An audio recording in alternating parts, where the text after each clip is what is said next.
seguinte, partiu Félix para a Tijuca, onde tinha uma casa de recreio e refúgio. Regressou 2 semanas depois. Durante esse tempo, nada soube do que ocorrera na cidade. Não leu jornais, nem abriu cartas de amigos. Algumas coisas, entretanto, havia ocorrido. A primeira notícia com que o saudaram os amigos, apenas ele chegou à cidade, foi que Cecília conquistara o coração de Moreirinha. O sucessor de Félix, pouco depois que este chegou, não deixou de lhe ir participar a sua boa fortuna. Não sei se é por fatuidade, se por despicar a dama. Dou-lhe os meus parabéns, respondeu Félix. Conquistou uma rapariga sossegada, carinhosa, capaz de o compreender. Tanto melhor, acudiu o rapaz. O que me faltava era isso mesmo, uma mulher que me compreendesse. Cecília não é positivamente uma alma perdida. Não está na linha dessas outras mulheres com quem tenho despendido o meu dinheiro sem colher nada mais que alguns tardios remorsos. É uma moça de bons sentimentos, conserva certa dignidade no vício, tem uma alma nobre, elevada. Esse livro é um pouquinho velho, ele tem algumas manchinhas aqui. Este panegírico durou alguns minutos mais. Dentro de tão pouco tempo, descobriram-lhe Moreirinha qualidades desconhecidas para o antecessor. Seria mais nécio ou mais perspicaz. Cecília não era hipócrita quando dizia gostar de um homem. Qualquer que fosse a natureza dos seus afetos, ela os sentia sinceramente.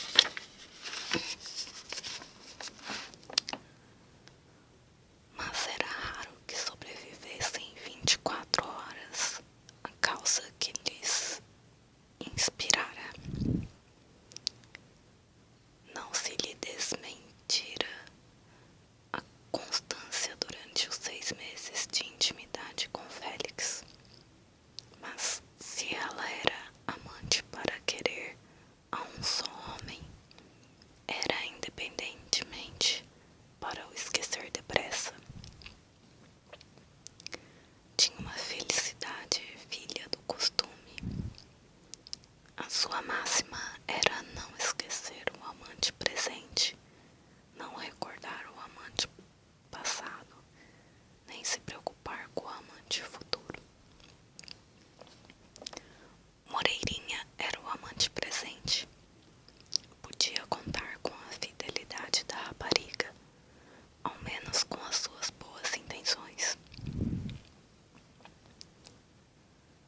que eles frequentavam. Nem tardou que passasse além. No fim de algum tempo, pouca gente ignorava que a moreninha que passeava todas as tardes em carro descoberto pela praia de Botafogo era o altar em que o Moreirinha fazia os seus sacrifícios diários e pecuniários. Félix admirou-se ao princípio dessa mania de passear tão contrária aos hábitos preguiçosos de Cecília, mas atinou logo com a chave do enigma. Moreirinha não compreendia o que era ser feliz sem publicidade. Para ele, a ilha de Cítera não podia ser jamais a ilha de Robinson.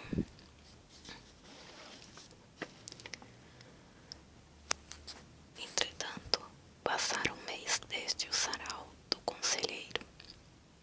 Félix não se havia aproveitado do convite que a viúva lhe fizera, nem cedido às instâncias de Viana. Encontrou-os, porém, uma noite no ginásio.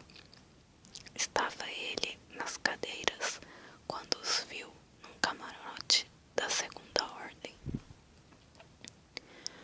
No fim do segundo ato, Félix subiu ao camarote. Teve excelente recepção, posto que a viúva, sem deixar de ser cortês e graciosa, parecia um pouco reservada e preocupada. Não falava com a mesma volubilidade da noite do baile. Esquecia-se às vezes de si e dos outros. 2 vezes lhe aconteceu dar uma resposta sem pergunta e deixar a pergunta sem resposta. A conversa, portanto, não foi muito animada. Felizmente, Viana encarregou-se de preencher os intervalos com a sinfonia das suas reflexões.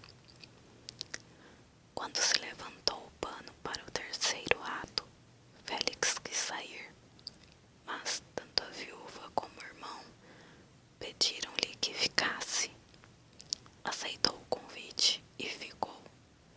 Do que houve em cena durante esse ato, pôde-se afirmar que Félix nada soube absolutamente. O ato era curto e Félix empregou todo o tempo em observar a moça, que mollemente reclinada na cadeira, acompanhava distraída o diálogo dos atores. Em que estará pensando esta moça? Dizia Félix consigo.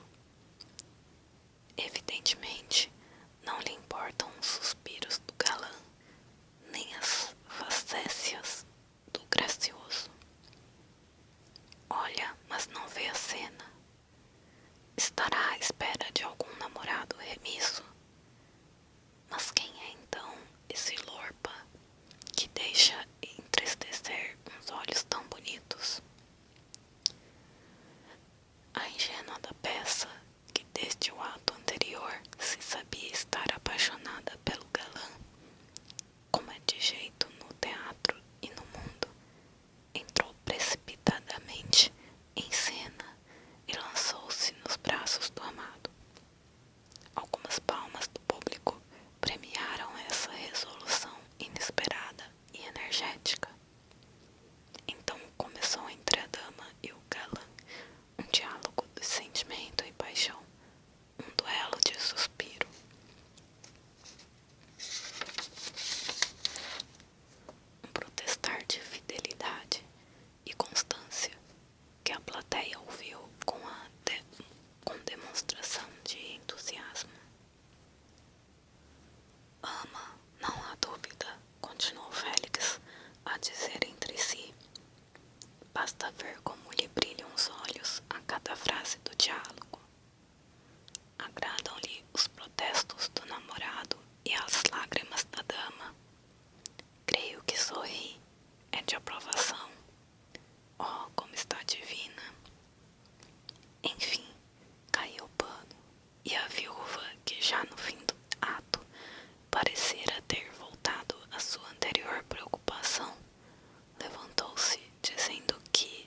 E se eu não pudesse